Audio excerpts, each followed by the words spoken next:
इस audio clip में हम बात करने जा रहे हैं यूनिट 5 के chapter number 19 excretory product and their elimination के बारे में, जिसमें हम बात करेंगे heading 19.5 regulation of kidney function, heading 19.6 micturition release of urine के बारे में, heading 19.7 role of other organ in excretion के बारे में and heading 19.8 disorder of the excretory system के बारे में। चलिए शुरू करते हैं। सबसे पहले हम बात करने जा रहे हैं heading 19.5 regulation of kidney function के बारे में। Regulation of kidney function, kidney के फंक्शन का सफल monitoring and regulation hormonal feedback mechanism के द्वारा होता है।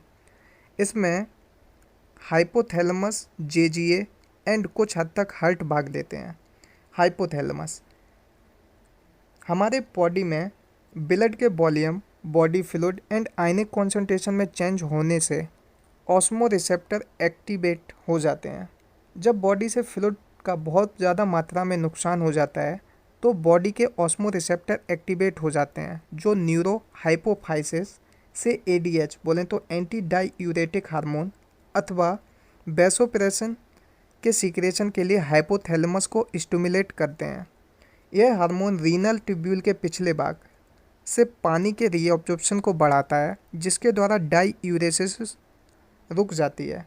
डाईयूरेसिस यूरिन के द्वारा वाटर का अधिक निकलना, यूरिन के द्वारा वाटर के अधिक निकलने को डाईयूरेसिस बोलते हैं।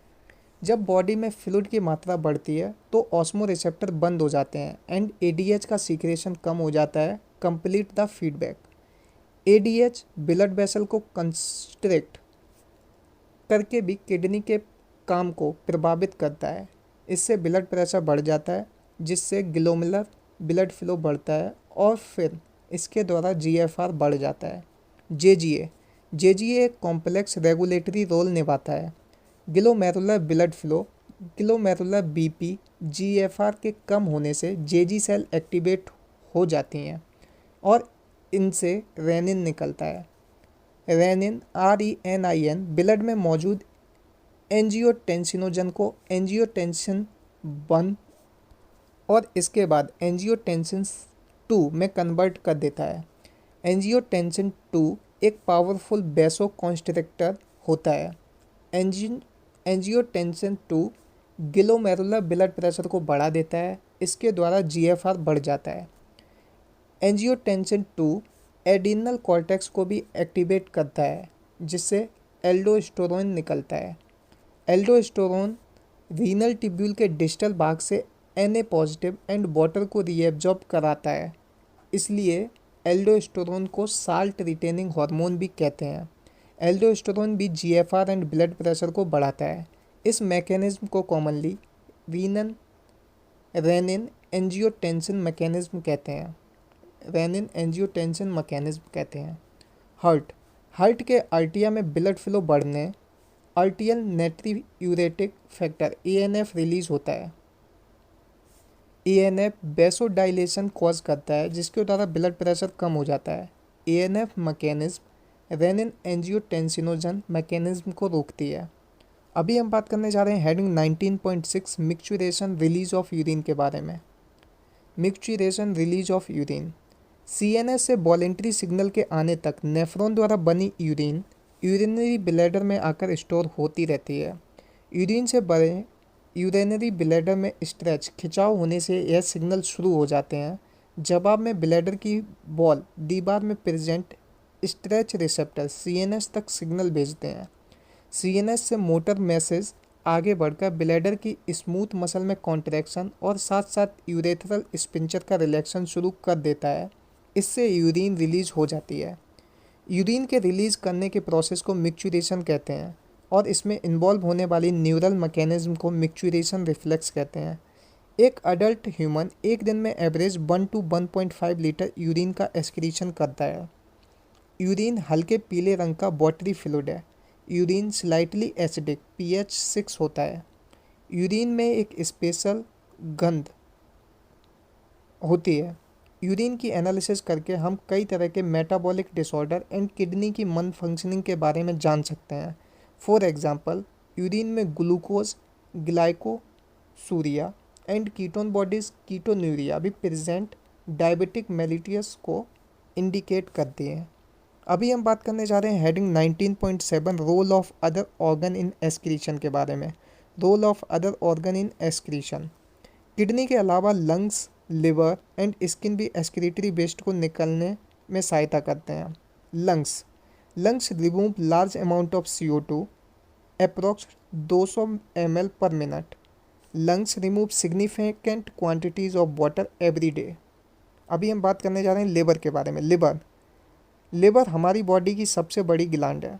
लिवर बाइल कंटेनिंग पदार्थ जैसे bilirubin, biliverdin, cholesterol, degraded steroid hormone, vitamin and drug का सीक्रेशन करती है। लिवर में ज़्यादातर पदार्थ अंत में डाइजेस्टिव वेस्ट के साथ बाहर निकल जाते हैं। अभी हम बात करने जा रहे हैं स्किन के बारे में। स्किन में पाई जाने वाली स्वीट एंड सेबेसियस ग्लैंड निर्धारित पदार्थों को अपने सीक्रेशन के द्वारा निकाल सकती हैं। सबसे पहले हम बात कर रहे हैं स्वेट ग्लैंड के बारे में। स्वेट ग्लैंड से बनने वाला पसीना, बोलें तो स्वेट, एक वाटरी फ्लूइड है। पसीने में NaCl, कुछ मात्रा में यूरिया, लैक्टिक एसिड एक्सेट्रा होता है। स्वेट का प्राइमरी फंक्शन बॉडी सरफेस की कूलिंग करना है, लेकिन यह कुछ ऊपर दिए गए वेस्टेज को भी निकालने में सहायता करता है। अभी हम बात कर रहे हैं सेबेसियस ग्लैंड के बारे में। सेबेसियस ग्लैंड से निम्न पदार्थ जैसे स्टेरॉल्स, हाइड्रोकार्बन, वैक्सेस आदि को सीबम के द्वारा बाहर निकाला जाता है। सेबेसियस ग्लैंड का सीक्रेशन स्किन को प्रोटेक्टिव ऑयली कवरिंग देता है। क्या आप जानते हैं कुछ नाइट्रोजीनियस वेस्ट का एलिमिनेशन सलाइवा के द्वारा भी होता है। अभी हम बात करने जा रहे हैं heading 19.8 disorders of the excretory system के बारे में। Disorder of the excretory system. Kidney के प्रॉपर काम न करने की वजह से ब्लड में यूरिया की मात्रा बढ़ जाती है। इस कंडीशन को यूरेमिया कहते हैं। यूरेमिया बहुत नुकसानदायक होता है और यह किडनी को फेल कर सकता है। ऐसे पेशेंट में हीमोडायलिसिस के द्वारा यूरिया को रिमूव करते हैं। हीमोडायलिसिस में ब्लड को किसी सुविधाजनक कन्वीनियंट आर्टरी से बाहर निकालते हैं और इसमें एंटीकोगुलेंट जैसे हेपेरिन मिलाने के बाद डायलाइजिंग यूनिट में पंप कर देते हैं। इस यूनिट में कोइल्ड सेलोफेन ट्यूब होती है और इसके चारों तरफ डायलाइजिंग फ्लूइड होता है। डायलाइजिंग फ्लूइड का कंपोजिशन प्लाज्मा के समतुल्य होता है, सिर्फ नाइट्रोजीनियस वेस्ट को छोड़कर। सेलोफेन ट्यूब पोरस होती है, इसलिए ब्लड जब सेलोफेन ट्यूब से गुजरता है तो कॉन्सेंट्रेशन ग्रेडियंट के कारण सिर्फ nitrogenous waste independently dialysing fluid में आ जाते हैं, क्योंकि नाइट्रोजीनियस वेस्ट डायलाइजिंग फ्लूइड में नहीं होते हैं। इस तरीके से ब्लड साफ़ हो जाता है और यह साफ ब्लड में एंटी हिपेरिन मिलाकर एक वेन के द्वारा पुनः बॉडी में भेज दिया जाता है। यह ब्लड पूरे विश्व में पाए जाने वाले यूरेमिक पेशेंट के लिए वरदान है। एक्यूट किडनी फेलियर, बोले तो रीनल फेलियर, को ठीक करने के लिए अंतिम विधि किडनी ट्रांसप्लांटेशन है। किडनी ट्रांसप्लांट में डोनर की किडनी फंक्शनल होनी चाहिए और क्लोज रिलेटिव डोनर को वरीयता देनी चाहिए, जिससे कि होस्ट का इम्यूनी सिस्टम इसे कम से कम रिजेक्ट कर सके। आज के मॉडर्न क्लिनिकल प्रोसीजर ने इन कॉम्प्लिकेटेड टेक्निक की सफलता को बढ़ा दिया है। रीनल कैलकुली, किडनी के अंदर क्रिस्टलाइज्ड सॉल्ट, ऑक्जेलेट्स एक्सेट्रा का स्टोन अथवा इंसॉल्युबल मास का बनना रीनल कैलकुलाई कहलाता है। ग्लोमेरुलोनेफ्राइटिस में किडनी के ग्लोमेरुलाई में सूजन, इन्फ्लामेशन हो जाती है। आसान भाषा में बायोलॉजी के इस ऑडियो क्लिप को सुनने के लिए, चैनल को सब्सक्राइब करने और करवाने के लिए आप सबका बहुत बहुत धन्यवाद।